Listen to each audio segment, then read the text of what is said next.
Waheguru ji coat मधे को विरला सेवक। गुजरी महला पंजवा चौपदे घर दूजा। एक ओंकार सत गुर प्रसाद।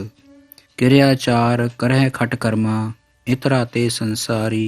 अंतर महल न उतरै होमै बिन गुरु बाजी हारी। ਇਹ ਸ਼ਬਦ ਪੰਚਮ ਪਾਤਸ਼ਾਹ ਨੇ ਗੁਜਰੀ ਰਾਗ ਵਿੱਚ ਉਚਾਰਨ ਕੀਤਾ ਹੈ ਅਤੇ 495 ਅੰਕ ਤੇ ਸੁਭਾਈਮਾਨ ਹੈ। ਇਸ ਦੇ 4 ਪਦੇ ਹਨ ਅਤੇ ਇਸ ਦਾ ਗਾਇਨ ਦੂਜੇ ਘਰ ਵਿੱਚ ਕਰਨ ਦੀ ਹਦਾਇਤ ਹੈ। ਘਰ ਦੂਜਾ। ਸ਼ਬਦ ਸ਼ੁਰੂ ਕਰਨ ਤੋਂ ਪਹਿਲਾਂ ਮਹਾਰਾਜ ਨੇ ਅਕਾਲ ਪੁਰਖ ਦਾ ਮੰਗਲ ਮੂਲ ਮੰਤਰ ਦੇ ਛੋਟੇ ਸੰਖਿਪਤ ਸਰੂਪ ਨਾਲ ਕੀਤਾ ਹੈ। ਇੱਕ ਓਂਕਾਰ ਸਤ ਗੁਰ ਪ੍ਰਸਾਦ। ਕਿਰਿਆਚਾਰ ਕਰੈ ਖਟ ਕਰਮਾ ਇਤਰਾ ਤੇ ਸੰਸਾਰੀ। ਸਾਰੇ ਹੀ ਧਰਮ ਸ਼ਾਸਤਰਾਂ ਗ੍ਰੰਥਾਂ ਆਦਿ ਦੇ ਦੱਸੇ ਧਰਮਾਂ ਅਨੁਸਾਰ ਕਰਮ ਅਤੇ ਤਰ੍ਹਾਂ ਤਰ੍ਹਾਂ ਦੇ ਨੇਮ ਕਰਕੇ ਵੇਖ ਲਿਆ ਹੈ। ਜਿਵੇਂ ਮੁਸਲਮਾਨਾਂ ਲਈ ਕਲਮਾ, 5 ਵਕਤ ਦੀ ਨਮਾਜ਼, ਰੋਜ਼ੇ, ਜ਼ਕਾਤ, ਹਜ ਆਦਿ। ਹਿੰਦੂ ਲਈ ਮੂਰਤੀ ਪੂਜਾ, ਵਰਤ ਤੇ ਹੋਰ ਅਨੇਕ ਤਰ੍ਹਾਂ ਦੇ ਧਰਮ ਕਰਮ। ਸਿੱਖ ਲਈ 2 ਵਕਤ ਗੁਰਦੁਆਰੇ ਮੱਥਾ ਟੇਕਣਾ, 5 ਬਾਣੀਆਂ ਦਾ ਅਤੇ ਹੋਰ ਪਾਠ ਕਰਨਾ ਆਦਿ ਆਦਿ। ਇਹ ਸਭ ਸੰਸਾਰਕਤਾ ਹੀ ਹੈ। ਇਸ ਸਭ ਨੂੰ ਗੁਰੂ ਸਾਹਿਬ ਨੇ ਕਿਰਿਆਚਾਰ ਕਿਹਾ।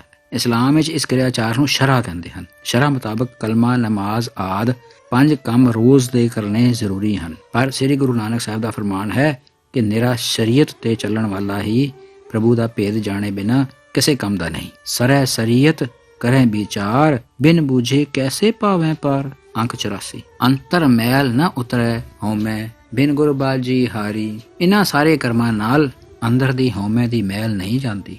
ਬਿਨਾਂ ਗੁਰੂ ਧਾਰਨ ਕੀਤੇ ਅਤੇ ਭਾਈ ਲਹਿਣਾ ਜੀ ਵਾਂਗ ਉਸ ਦੇ ਹੁਕਮ ਅਨੁਸਾਰੀ ਹੋਏ ਬਿਨਾਂ ਮਨੁੱਖ ਇਸ ਮਨੁੱਖਾ ਜਨਮ ਦੀ ਬਾਜ਼ੀ ਹਾਰ ਕੇ ਹੀ ਜਾਂਦਾ ਹੈ। ਸੁਖਮਨੀ ਸਾਹਿਬ ਦੀ 3 ਅਸਪਦੀ ਵਿੱਚ ਕਈ ਅਜਿਹੇ ਕਰਮਾਂ ਦੇ ਕਰਨ ਵਾਲੇ ਲਈ ਫਰਮਾਨ ਕੀਤਾ ਹੈ ਕਿ ਅਜਿਹੇ ਕਰਮਾਂ ਨਾਲ ਇਸ ਸਰੀਰ ਤੋਂ ਮੈਲ ਉਤਾਰਨ ਦਾ ਮਨ ਦੀ ਮੈਲ ਦੂਰ ਨਹੀਂ ਹੁੰਦੀ। ਸੋਚ ਕਰੈ ਦਿਨਸ ਅਰ ਰਾਤ ਮਨ ਕੀ ਮੈਲ ਨ ਤਨ ਤੇ ਜਾਤ। ਮੇਰੇ ਠਾਕੁਰ ਰਖ ਲੇਵੋ ਕਿਰਪਾ ਧਾਰੀ। ਕੋਟ ਮਧੇ ਕੋ ਬਿਰਲਾ ਸੇਵਕ ਹੋਰ ਸਗਲੇ ਬਿਵਹਾਰੀ। ਰਹਾਓ। हे ਮੇਰੇ ਪੂਜੇ ਗੁਰੂ, ਮੇਰੇ ਠਾਕੁਰ, हे ਮੇਰੇ ਪੂਜੇ ਗੁਰੂ ਪ੍ਰਭੂ ਮਾਲਕ, ਕਿਰਪਾ ਕਰਕੇ ਮੈਨੂੰ ਸੰਸਾਰ ਦੇ ਆਵਾਗਮਨ ਤੋਂ ਰੱਖ ਲਓ, ਬਚਾ ਲਓ। ਰੱਖ ਲੇਵੋ ਕਿਰਪਾ ਧਾਰੀ। ਕਿਉਂਕਿ ਇਸ ਸੰਸਾਰ ਵਿੱਚ ਗੁਰੂ ਦਾ ਅਸਲ ਸੇਵਕ ਤਾਂ ਕਰੋੜਾਂ ਵਿੱਚੋਂ ਕੋਈ ਵਿਰਲਾ ਹੀ ਹੁੰਦਾ ਹੈ। ਕੋਟ ਮਧੇ ਕੋ ਵਿਰਲਾ ਸੇਵਕ ਹੋਰ ਸਗਲੇ ਬਿਵਹਾਰੀ। ਬਾਕੀ ਤਾਂ ਸਭ ਵਪਾਰੀ ਹੀ ਹੁੰਦੇ ਹਨ। ਬੇਨਤੀ ਕੀਤੀ ਗਈ ਹੈ ਕਿ हे ਨਾਥ, ਮੈਨੂੰ ਅਸਲ ਸੇਵਕ ਬਣਾ ਲਓ। ਸੰਸਾਰ ਦੇ ਲੋਕ ਰੱਤੀ ਕੋ ਸੇਵਾ, ਸਿਮਰਨ, ਧਰਮ ਕਰਮ, ਕਿਰਿਆਚਾਰ ਕਰਕੇ ਸਭ ਕੁਝ ਲੈ ਲੈਣਾ ਲੋਚਦੇ ਹਨ।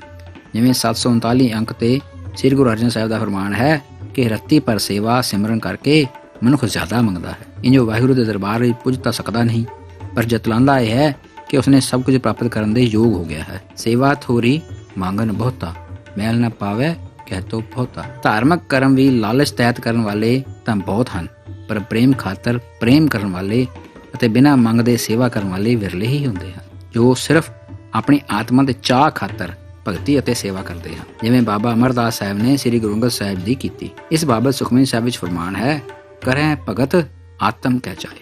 ਆਤਮਾ ਦੇ ਚਾਅ ਲਈ ਭਗਤੀ ਕਰਦੇ ਹਨ, ਕੁਝ ਪ੍ਰਾਪਤੀ ਲਈ ਨਹੀਂ। ਕਰੈ ਭਗਤ ਆਤਮ ਕੈ ਚਾਏ। ਪ੍ਰਭ ਆਪਣੇ ਸਿਉ ਰਹਿ ਸਮਾਏ। ਆਪਣੇ ਪ੍ਰਭੂ ਦੇ ਵਿੱਚ ਸਮਾਏ ਰਹਿੰਦੇ ਹਨ। ਅੰਗਰੇਜ਼ੀ ਵਿੱਚ ਇਸ ਨੂੰ ਲਵ ਫॉर ਦੀ ਸੇਕ ਆਫ ਲਵ ਕਹਿੰਦੇ ਹਨ। ਨਹੀਂ ਤਾਂ ਆਮ ਮਨੁੱਖ ਤਾਂ ਬਾਣੀ ਪੜ੍ਹਨੀ ਜਾਂ ਹੋਰ ਧਰਮ ਕਰਮ ਵੀ ਕਿਸੇ ਦੁਨਿਆਵੀ ਪ੍ਰਾਪਤੀ ਲਈ ਕਰਦਾ ਹੈ। ਪ੍ਰੇਮ ਜਾਂ ਸੇਵਾ ਦਾ ਬਦਲਾ ਮੰਗਣਾ ਵਪਾਰ ਹੈ, ਬੰਦਗੀ ਜਾਂ ਸੇਵਾ ਨਹੀਂ। ਕਿਸੇ ਕਿਸਮ ਦੀ ਪ੍ਰਾਪਤੀ ਦੀ ਭਾਵਨਾ ਰੱਖ ਕੇ ਭਗਤੀ ਸੇਵਾ ਕਰਨ ਵਾਲਾ ਵਪਾਰੀ ਹੈ, ਸੇਵਕ ਨਹੀਂ। ਇੱਥੋਂ ਤੱਕ ਕਿ ਉਹ ਰਾਜ ਅਤੇ ਮੁਕਤੀ ਦੀ ਕਾਮਨਾ ਵੀ ਨਹੀਂ ਕਰਦਾ। ਰਾਜ ਨਾ ਚਾਹੋ, ਮੁਕਤ ਨਾ ਚਾਹੋ, ਮਨ ਪ੍ਰੀਤ ਚਰਨ ਕਮਲਾਰੇ। ਇਹਨਾਂ ਪੰਕਤੀਆਂ ਦੇ ਗਲਤ ਅਰਥ ਕੱਢਣੇ ਕਿ ਰਾਜ ਸਿੱਖ ਨਹੀਂ ਚਾਹੁੰਦਾ, ਇਹ ਗਲਤ ਹੈ। ਇੱਥੇ ਭਾਵ ਕੁਝ ਹੋਰ ਹੈ। ਉਹ ਸੇਵਕ ਤਾਂ ਬਸ ਗੁਰੂ ਦੇ ਚਰਨ ਕਮਲਾਂ ਦੀ ਪ੍ਰੀਤ ਹੀ ਲੋਚਦਾ ਹੈ। ਅਜਿਹੇ ਭਗਤ ਸੇਵਕ ਨੂੰ ਮਹਾਰਾਜ ਨੇ ਕੋਟ ਮਧੇ ਕੋ ਵਿਰਲਾ ਸੇਵਕ ਕਿਹਾ ਹੈ ਅਤੇ ਸਭ ਵਪਾਰੀ, ਬਾਕੀ ਸਭ ਵਪਾਰੀ। ਅਜਿਹਾ ਸੇਵਕ ਤਾਂ ਕਰੋੜਾਂ ਭਗਤੀ ਕਰਨ ਵਾਲਿਆਂ ਵਿੱਚੋਂ ਕੋਈ ਵਿਰਲਾ ਹੀ ਹੁੰਦਾ ਹੈ। ਗੁਰੂ ਅਜਿਹੇ ਭਗਤ ਨੂੰ ਹੀ ਲੱਭਦਾ ਹੈ, ਜਿਸ ਲਈ ਸ੍ਰੀ ਗੁਰੂ ਨਾਨਕ ਸਾਹਿਬ ਨੇ ਕਹਿ ਦਿੱਤਾ ਕਿ ਮੈਂ ਤਾਂ ਗੁਰਮੁਖ ਦੀ ਤਲਾਸ਼ ਵਿੱਚ ਉਦਾਸੀ ਭੇਖ ਧਾਰਨ ਕੀਤਾ ਹੈ। ਗੁਰਮੁਖ ਖੋਜਤ ਭਏ ਉਦਾਸੀ। ਮੈਂ ਗੁਰਮੁਖ ਦੀ ਖੋਜ ਕਰ ਰਿਹਾ ਹਾਂ। ਅੰਕ 939। ਸਾਸਤ ਬੇਦ ਸਿਮਰਤ ਸਭ ਸੋਧੇ। ਸਾਸਤ ਬੇਦ ਸਿਮਰਤ ਸਭ ਸੋਧੇ। ਸਭ ਏਕਾ ਬਾਤ ਬੁਕਾਰੀ। ਬਿਨ ਗੁਰ ਮੁਕਤ ਨ ਕੋ ਪਾਵੈ ਮਨ ਵੇਖੋ ਕਰ ਵਿਚਾਰੀ। ਪਾਤਸ਼ਾਹ ਦਾ ਫਰਮਾਨ ਹੈ ਕਿ ਅਸੀਂ ਸਾਰੇ ਸ਼ਾਸਤਰ, ਵੇਦ, ਸਿਮਰਤੀਆਂ ਆਦਿ ਸਾਰੇ ਧਰਮ ਗ੍ਰੰਥ ਜਿਨ੍ਹਾਂ ਦਾ ਨਾਂ ਅਸੀਂ ਨਹੀਂ ਲਿਆ, ਉਹ ਵੀ ਚੰਗੀ ਤਰ੍ਹਾਂ ਪੜ੍ਹ ਕੇ ਸੋਧ ਕੇ ਵੇਖ ਲਏ ਹਨ। ਉਹ ਸਾਰੇ ਕੂਕ ਕੇ ਇਹੀ ਗੱਲ ਦੁਹਰਾ ਰਹੇ ਹਨ। ਸਭ ਏਕਾ ਬਾਤ ਪੁਕਾਰ ਕੇ ਕਹਿ ਰਹੇ ਹਨ ਕਿ ਬਿਨ ਗੁਰਮੁਖਤ ਨ ਕੋ ਪਾਵੈ। ਬੇਸ਼ੱਕ ਤੁਸੀਂ ਵੀ ਹਿਰਦੇ ਚੰਗੀ ਤਰ੍ਹਾਂ ਧਾਰ ਕੇ ਵੇਖ ਲਓ, ਮਨ ਵੇਖੋ ਕਰ ਵਿਚਾਰੀ। ਬੇਸ਼ੱਕ ਤੁਸੀਂ ਵੀ ਚੰਗੀ ਤਰ੍ਹਾਂ ਇਹ ਵਿਚਾਰ ਕੇ ਵੇਖ ਲਵੋ, ਕਦੇ ਕਿਸੇ ਨੇ ਗੁਰੂ ਤੋਂ ਬਿਨਾਂ ਮੁਕਤੀ ਪ੍ਰਾਪਤ ਨਹੀਂ ਕੀਤੀ। ਪਾਤਸ਼ਾਹ ਜ਼ੋਰ ਦੇ ਕੇ ਬਚਨ ਕਰਦੇ ਹਨ ਕਿ ਮਤਾਂ ਕੋਈ ਸੰਸਾਰ 'ਚ ਇਹ ਭਰਮ ਭੁਲੇਖਾ ਰੱਖ ਲਏ, ਧਿਆਨ ਨਾਲ ਪੱਲੇ ਬੰਨ ਲਓ ਤੇ ਗੁਰੂ ਤੋਂ ਬਿਨਾਂ ਇਸ ਪਵਜਲ ਸੰਸਾਰ ਸਾਗਰ ਤੋਂ ਕੋਈ ਵੀ ਪਾਰ ਨਹੀਂ ਹੋ ਸਕਦਾ, ਭਾਵੇਂ ਕਿੰਨੀ ਵੀ ਭਗਤੀ ਕਰ ਲਵੇ। ਅੰਕ 864। ਮਤ ਕੋ ਭਰਮ ਭੁਲੇ ਸੰਸਾਰ, ਗੁਰ ਬਿਨ ਕੋਈ ਨਾ ਉਤਰਸ ਪਾਰ। ਕਾਰਨ ਇਹ ਗੁਰੂ ਨੇ ਨਾਮ ਜਪਾ ਕੇ ਬਖਸ਼ਿਸ਼ ਕਰਕੇ ਪਵਜਲ ਸੰਸਾਰ ਸਾਗਰ ਤੋਂ ਪਾਰ ਕਰ ਦੇਣਾ ਹੁੰਦਾ ਹੈ। ਪੰਚਮ ਪਾਤਸ਼ਾਹ ਫਰਮਾਨ ਕਰਦੇ ਹਨ ਕਿ ਗੁਰੂ ਤੋਂ ਬਿਨਾਂ ਹੋਰ ਕੋਈ ਪੂਜਣ ਯੋਗ ਨਹੀਂ। ਜਿਸ ਦੇ ਮਸਤਕ ਤੇ ਭਾਗਾਂ ਵਿੱਚ ਲਿਖਿਆ ਹੋਵੇ ਉਸੇ ਨੂੰ ਗੁਰੂ ਦੀ ਸੇਵਾ ਪ੍ਰਾਪਤ ਹੁੰਦੀ ਹੈ। ਗੁਰ ਜੈਸਾ ਨਾਹੀ ਕੋ ਦੇਵ, ਜਿਸ ਮਸਤਕ ਭਾਗ ਸੋ ਲਾਗਾ ਸੇਵ। ਇੱਥੋਂ ਤੱਕ ਫਰਮਾਨ ਹੈ ਕਿ ਜਦੋਂ ਸਾਧੂ ਆਪਣਾ ਕਰ, ਆਪਣਾ ਹੱਥ ਮਸਤਕ ਤੇ ਰੱਖ ਦਿੰਦਾ ਹੈ ਤਾਂ ਹੀ ਮੁਕਤੀ ਪ੍ਰਾਪਤ ਹੁੰਦੀ ਹੈ। ਜੋ ਸਾਧੂ ਕਰ ਮਸਤਕ ਧਰਿਓ ਤਬ ਹਮ ਮੁਕਤ ਪਏ। ਅੱਗੋਂ ਫਰਮਾਨ ਕਰਦੇ ਹਨ ਕਿ ਮੈਂ ਸਾਰੀਆਂ ਸਿਮਰਤੀਆਂ ਤੇ ਵੇਦ ਆਦਿਕ ਧਰਮ ਗ੍ਰੰਥ ਸੋਧ ਕੇ ਚੱਜ ਨਾਲ ਵਾਚ ਕੇ ਵੇਖ ਲਏ ਹਨ। ਸਾਰੇ ਇੱਕ ਮਤ ਹਨ ਕਿ ਪਾਰ ਬ੍ਰਹਮ ਅਤੇ ਗੁਰੂ ਵਿੱਚ ਕੋਈ ਭੇਦ ਨਹੀਂ। ਨਾਨਕ ਸੋਧੇ ਸਿਮਰਤ ਵੇਦ, ਪਾਰ ਬ੍ਰਹਮ ਗੁਰ ਨਾਹੀ ਭੇਦ। ਇਤਨਾ ਪੜ੍ਹ ਕੇ ਵੀ ਇਹ ਜੋ ਕਿ ਪ੍ਰਚਾਰਕ 10 ਸ੍ਰੀ ਗੁਰੂ ਸਾਹਿਬਾਨ ਨੂੰ ਮਨੁੱਖ ਮਾਤਰ ਹੀ ਸਮਝਣ ਦੀ ਭੁੱਲ ਕਰ ਰਹੇ ਹਨ। ਗੁਰੂ ਸਾਹਿਬਾਨ ਨੂੰ ਪਾਰ ਬ੍ਰਹਮ ਰੂਪ ਸਮਝੇ ਬਿਨਾਂ ਪਾਰ ਤਾਰਾ ਨਹੀਂ ਹੋਣਾ। ਗੁਰਬਾਣੀ ਦਾ ਸਪਸ਼ਟ ਫਰਮਾਨ ਹੈ ਕਿ ਸ੍ਰੀ ਗੁਰੂ ਨਾਨਕ ਸਾਹਿਬ ਸਾਰੇ ਜਗਤ ਵਿੱਚ ਗੁਰ ਪਾਰ ਬ੍ਰਹਮ ਕਰਕੇ ਮਨੁੱਖ ਰੂਪ ਵਿੱਚ ਪ੍ਰਗਟ ਹੋਏ। ਪ੍ਰਗਟ ਸਗਲ ਹਰ ਭਵਨ ਮਹਿ, ਜਨ ਨਾਨਕ ਗੁਰ ਪਾਰ ਬ੍ਰਹਮ, ਜਨ ਨਾਨਕ ਗੁਰ ਪਾਰ ਬ੍ਰਹਮ। ਅੰਕ 1387। 68 ਮਜਰ ਕਰ ਇਸਨਾਨਾ, ਬ੍ਰਹਮ ਆਏ ਧਰ ਸਾਰੀ, ਅਨੇਕ ਸੋਚ ਕਰਹਿ ਦਿਨ ਰਾਤੀ, ਬਿਨ ਸਤਿਗੁਰ ਅੰਧਿਆਰੀ। ਬੇਸ਼ੱਕ ਮਨੁੱਖ ਇਸ ਸਾਰੀ ਧਰਤੀ ਦਾ ਭ੍ਰਮਣ ਕਰ ਲਏ। ਬ੍ਰਹਮ ਆਏ ਧਰ ਸਾਰੀ, ਧਰ ਮਤਲਬ ਧਰਤੀ, ਸਾਰੀ ਧਰਤੀ ਦਾ ਭ੍ਰਮਣ ਕਰਕੇ 68 ਤੀਰਥਾਂ ਦਾ ਇਸ਼ਨਾਨ ਵੀ ਕਿਉਂ ਨਾ ਕਰਾਵੇ। 68 ਮਜਨ ਕਰ ਇਸ਼ਨਾਨਾ। ਅਤੇ ਸ੍ਰੀ ਗੁਰੂ ਨਾਨਕ ਸਾਹਿਬ ਦਾ ਫਰਮਾਨ ਹੈ ਕਿ ਨਾ ਤੀਰਥ ਨਾਲ, ਨਾ ਵਰਤ ਸੁਚ ਸੰਜਮ ਨਾਲ, ਨਾ ਹੀ ਧਰਮ ਕਰਮਾਂ ਦੀ ਪੂਜਾ ਨਾਲ ਨਿਸਤਾਰਾ ਹੋਣਾ ਹੈ। ਇਹ ਤਾਂ ਮਾਇਆ ਮੋਹ ਛੱਡ ਕੇ ਪ੍ਰੇਮਾ ਭਗਤੀ ਨਾਲ ਹੀ ਪ੍ਰਾਪਤੀ ਹੁੰਦੀ ਹੈ। ਤੀਰਥ ਵਰਤ ਸੁਚ ਸੰਜਮ ਨਾਹੀ, ਕਰਮ ਧਰਮ ਨਹੀਂ ਪੂਜਾ, ਨਾਨਕ ਭਾਏ ਭਗਤ ਨਿਸਤਾਰਾ। ਭਾਉ ਭਗਤੀ ਨਾਲ ਹੀ ਨਿਸਤਾਰਾ ਹੋਣਾ ਹੈ, ਨਾਮ ਜਪ ਕੇ ਹੋਣਾ ਹੈ, ਬੰਦਗੀ ਕਰਕੇ ਹੋਣਾ ਹੈ। ਭਾਏ ਭਗਤ ਨਿਸਤਾਰਾ, ਦੁਬਦਾ ਵਿਆਪੈ ਦੂਜਾ। ਬਾਕੀ ਕੰਮ ਤਾਂ ਦੁਬਦਾ ਪੈਦਾ ਕਰਦੇ ਹਨ। ਅੰਕ 75। ਹੋਰ ਵੀ ਦਿਨ ਰਾਤ ਅਨੇਕ ਤਰ੍ਹਾਂ ਦੀਆਂ ਸੁਚਮਤਾਵਾਂ ਕਰਦਾ ਫਿਰੇ, ਅਨੇਕ ਸੋਚ ਕਰਹਿ ਦਿਨ ਰਾਤੀ। ਦਿਨ ਰਾਤ ਅਨੇਕ ਸੁਚਮਤਾਵਾਂ ਕਰਦਾ ਫਿਰੇ। ਸੱਚੇ ਗੁਰੂ ਤੋਂ ਬਿਨਾਂ ਅਗਿਆਨਤਾ ਦਾ ਘੁਪ ਹਨੇਰਾ ਹੀ ਹੈ, ਬਿਨ ਸਤਿਗੁਰ ਅੰਧਿਆਰੀ। ਘੁਪ ਹਨੇਰਾ ਹੀ ਹੈ ਅਤੇ ਇਹ ਮਨੁੱਖਾ ਜਨਮ ਦੀ ਬਾਜ਼ੀ ਹਾਰ ਕੇ ਹੀ ਜਾਣਾ ਪੈਣਾ ਹੈ। ਸ੍ਰੀ ਗੁਰੂ ਅਰਜਨ ਸਾਹਿਬ ਸਪਸ਼ਟ ਕਰਦੇ ਹਨ ਕਿ ਜਦੋਂ ਪ੍ਰਭੂ ਦੇ ਜਨ ਦੀ ਭਗਤ ਦੀ ਚਰਨ ਧੂੜ ਸਾਡੇ ਮਸਤਕ ਤੇ ਲੱਗਦੀ ਹੈ ਤਾਂ ਅਨੇਕਾਂ ਤੀਰਥਾਂ ਵਾਲੀ ਮੰਨੀ ਜਾਂਦੀ ਸੁਚਮਤਾ ਪ੍ਰਾਪਤ ਹੋ ਜਾਂਦੀ ਹੈ। ਰੇਨ ਜਨ ਕੀ ਲਗੀ ਮਸਤਕ, ਅਨੇਕ ਤੀਰਥ ਸੁਚੈ। ਰੇਨ ਜਨ ਕੀ ਲਗੀ ਮਸਤਕ, ਚਰਨ ਧੂੜ ਰੇਨ। ਜਦੋਂ ਜਨ ਦੀ ਚਰਨ ਧੂੜ ਮਸਤਕ ਤੇ ਲੱਗ ਜਾਂਦੀ ਹੈ, ਅਨੇਕ ਤੀਰਥ ਸੁਚੈ, ਅਨੇਕਾਂ ਤੀਰਥਾਂ ਦੀ ਸੁਚਮਤਾ ਸਾਨੂੰ ਮਿਲ ਜਾਂਦੀ ਹੈ। ਅੰਕ 1122।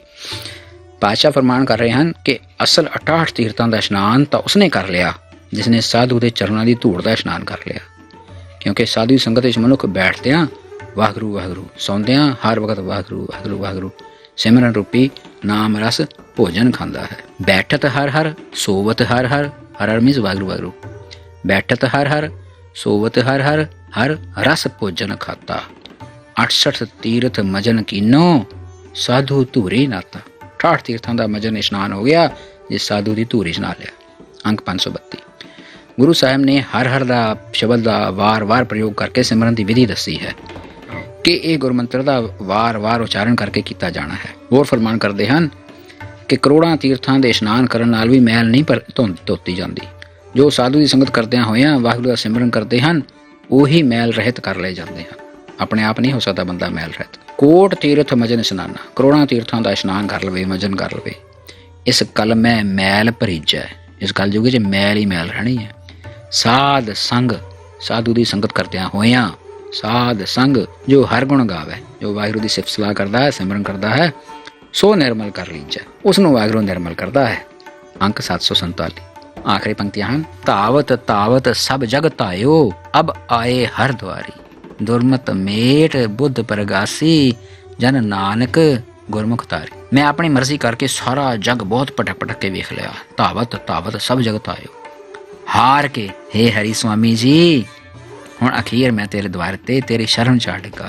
ਅਬ ਆਏ ਹਰ ਦੁਆਰੀ। ਹਾਰ ਕੇ ਆਇਆ ਹਾਂ। ਅਖੀਰ ਜਦੋਂ ਮੈਂ ਧੱਕੇ ਖਾ ਕੇ ਗੁਰੂ ਅਨੁਸਾਰੀ ਹੋਇਆ ਤਾਂ ਗੁਰੂ ਨੇ ਮੇਰੀ ਛੋਟੀ ਮਾੜੀ ਖੋਟੀ ਮੱਤ ਮਿਟਾ ਕੇ ਮੈਨੂੰ ਅਕਲ ਦਿੱਤੀ, ਜਿਸ ਨਾਲ ਮੈਨੂੰ ਗਿਆਨ ਰੂਪੀ ਚਾਨਣ ਬਖਸ਼ਿਆ ਤੇ ਗੁਰੂ ਅਨੁਸਾਰੀ ਹੋਣ ਕਰਕੇ ਮੈਂ ਪਵਜਲ ਸੰਸਾਰ ਸਾਗਰ ਤੋਂ ਤਰ ਸਕਿਆ। ਗੁਰਮਤ ਮੇਟ ਬੁੱਧ ਪ੍ਰਗਾਸੀ, ਮਾੜੀ ਮੱਤ ਹਟਾ ਦਿੱਤੀ, ਮਿਟਾਤੀ, ਮੇਰੀ ਬੁੱਧੀ 'ਚ ਪ੍ਰਗਾਸ ਕਰਤਾ, ਚਾਨਣ ਕਰਤਾ, ਗਿਆਨ ਭਰਤਾ। ਜਨ ਨਾਨਕ ਗੁਰਮੁਖ ਤਾਰੀ। ਇਸ ਤਰ੍ਹਾਂ ਗੁਰਮੁਖ ਹੋ ਕੇ, ਗੁਰੂ ਦੇ ਅਨੁਸਾਰੀ ਹੋ ਕੇ ਮੈਨੂੰ ਉਸਨੇ ਤਾਰ ਲਿਆ। ਪੰਜਵੇਂ ਪਾਤਸ਼ਾਹ ਦੇ ਬਚਨ ਹਨ ਕਿ ਮੈਂ ਵੇਦ ਆਦਿਕ ਧਰਮ ਗ੍ਰੰਥਾਂ ਦੇ ਬਥੇਰੇ ਪਾਠ ਕੀਤੇ ਅਤੇ ਉਹਨਾਂ ਤੇ ਵਿਚਾਰ ਵੀ ਕੀਤੀ, ਨਿਉਲੀ ਕਰਮ ਅਨੁਸਾਰ ਯੋਗ ਸਾਧਨਾ ਵੀ ਕੀਤੀ, ਪਰ ਪੰਜ ਵਿਕਾਰਾਂ ਰੂਪੀ ਚੋਰਾਂ ਤੋਂ ਖਹਿੜਾ ਨਹੀਂ ਛੁੱਟਿਆ, ਸਗੋਂ ਹਉਮੈ ਹੀ ਵੱਧਦੀ ਗਈ, ਜਿਸ ਕਰਕੇ ਗੱਲ ਵਿੱਚ ਫਾਹੀ ਪੈਂਦੀ ਰਹੀ। ਪਾਠ ਪੜ੍ਹਿਓ ਔਰ ਵੇਦ ਵਿਚਾਰਿਓ। ਵੇਦ ਮੀਨਸ ਇਕੱਲੇ 'ਚ ਵੇਦ ਨਹੀਂ, ਧਰਮ ਗ੍ਰੰਥ। ਮੈਂ ਧਰਮ ਗ੍ਰੰਥਾਂ ਦੇ ਪਾਠ ਕੀਤੇ, ਉਹਨਾਂ ਨੂੰ ਵਿਚਾਰਿਆ, ਨਿਵਲ ਭੁਯੰਗਮ ਸਾਧੇ ਅਤੇ ਉਹਨਾਂ ਅਨੁਸਾਰ ਸਾਰੇ ਕਰਮ ਕੀਤੇ। ਪੰਜ ਜਨਾਂ ਸਿਓ ਸੰਗ ਨਾ ਛੁੱਟ ਕੇ, ਅਧਿਕ ਅਹੰ ਬੁੱਧ ਬਾਧੇ। ਪਾਤਸ਼ਾਹ ਪੁਚਕਾਰ ਕੇ ਸਮਝਾਉਂਦੇ ਹਨ ਕਿ ਇਹਨਾਂ ਯਤਨਾਂ ਨਾਲ ਪ੍ਰਭੂ ਨੂੰ ਨਹੀਂ ਮਿਲਿਆ ਜਾ ਸਕਦਾ। ਅਖੀਰ ਹਾਰ ਕੇ ਮੈਂ ਗੁਰੂ ਦੇ ਦੁਆਰੇ ਤੇ ਆ ਡਿੱਗਾ ਹਾਂ ਅਤੇ ਜੋਦੜੀ ਕੀਤੀ ਹੈ ਕਿ ਮੈਨੂੰ ਵਿਵੇਕ ਬੁੱਧੀ ਬਖਸ਼ੋ। ਪਾਠ ਪੜ੍ਹਿਓ ਔਰ ਵੇਦ ਵਿਚਾਰਿਓ, ਨਿਵਲ ਭੁਯੰਗਮ ਸਾਧੇ, ਪੰਜ ਜਨਾਂ ਸਿਓ ਸੰਗ ਨਾ ਛੁਟਕਿਓ, ਅਧਿਕ ਅਹੰ ਬੁੱਧ ਬਾਧੇ। ਪਿਆਰੇ, ਇਨ ਬਿਧ ਮਿਲਣ ਨਾ ਜਾਏ, ਮੈਂ ਇਸ ਤਰ੍ਹਾਂ ਨਹੀਂ ਮਿਲ ਸਕਦਾ। ਮੈਂ ਕੀਏ ਕਰਮ ਅਨੇਕਾ, ਹਾਰ ਪਰਿਓ ਸੁਆਮੀ ਕੈ ਦੁਆਰੈ, ਦੀਜੈ ਬੁੱਧ ਵਿਵੇਕਾ। ਅਖੀਰ ਤੇ ਵਿਵੇਕ ਬੁੱਧੀ ਇਹ ਮਿਲੀ ਕਿ ਸਾਧੂ ਦੀ ਸੰਗਤ ਕਰਦੇ ਕਰਦੇ ਸਿਮਰਨ ਕਰਨਾ ਹੀ ਸਾਰਿਆਂ ਕਰਮਾਂ ਤੋਂ ਉੱਪਰ ਦਾ ਕਰਮ ਹੈ, ਜੋ ਪੁਰਬਲੇ ਭਾਗਾਂ ਨਾਲ ਮਿਲਦਾ ਹੈ। ਹਰ ਕੀਰਤ ਸਾਧ ਸੰਗਤ ਹੈ, ਸਿਰ ਕਰਮਨ ਕਹਿ ਕਰਮ। ਸਾਧੂ ਦੀ ਸੰਗਤ ਕਰਦੇ ਹੋਇਆ ਵਾਹਿਗੁਰੂ ਦੀ ਕੀਰਤੀ ਕਰਨਾ, ਜਸ ਕਰਨਾ, ਸਿਮਰਨ ਕਰਨਾ ਸਾਰਿਆਂ ਕਰਮਾਂ ਤੋਂ ਉੱਪਰ ਹੈ। ਹਰ ਕੀਰਤ ਸਾਧ ਸੰਗਤ ਹੈ, ਸਿਰ ਕਰਮਨ ਕਹਿ ਕਰਮਾ, ਕਹੋ ਨਾਨਕ। ਪਾਤਸ਼ਾਹ ਕਹਿੰਦੇ ਹਨ ਤਿਸ ਪਇਓ ਪ੍ਰਾਪਤ, ਉਸਨੂੰ ਮਿਲਦਾ ਹੈ ਜਿਸ ਪੁਰਬ ਲਿਖੇ ਕਾ ਲਹਿਣਾ, ਜਿਸ ਨੂੰ ਪੂਰਬਲੇ ਸੰਜੋਗਾਂ ਵਿੱਚ ਲਿਖਿਆ ਪਿਆ ਹੋਵੇ ਕਿ ਇਸ ਨੂੰ ਇਹ ਮਿਲਣਾ ਹੈ, ਉਸੇ ਨੂੰ ਮਿਲਦਾ ਹੈ। ਅੰਕ 641। ਸੋ ਜਿਹਨੇ ਮਰਜ਼ੀ ਕਿਰਿਆ ਆਚਾਰ ਕਰ ਲਈਏ, ਜਿਹਨੇ ਮਰਜ਼ੀ ਕਰਮ ਕਰ ਲਈਏ, ਹਉਮੈ ਦੀ ਮੈਲ ਨਹੀਂ ਉਤਰਦੀ। ਹਉਮੈ ਦੀ ਮੈਲ ਗੁਰੂ ਦੀ ਸ਼ਰਨ ਪੈ ਕੇ ਉਤਰਦੀ ਹੈ, ਗੁਰੂ ਦੇ ਅਨੁਸਾਰੀ ਹੋ ਕੇ ਨਾਮ ਜਪ ਕੇ ਉਤਰਦੀ ਹੈ। ਵਾਹਿਗੁਰੂ ਜੀ ਕਾ ਖਾਲਸਾ, ਵਾਹਿਗੁਰੂ ਜੀ ਕੀ ਫਤਿਹ।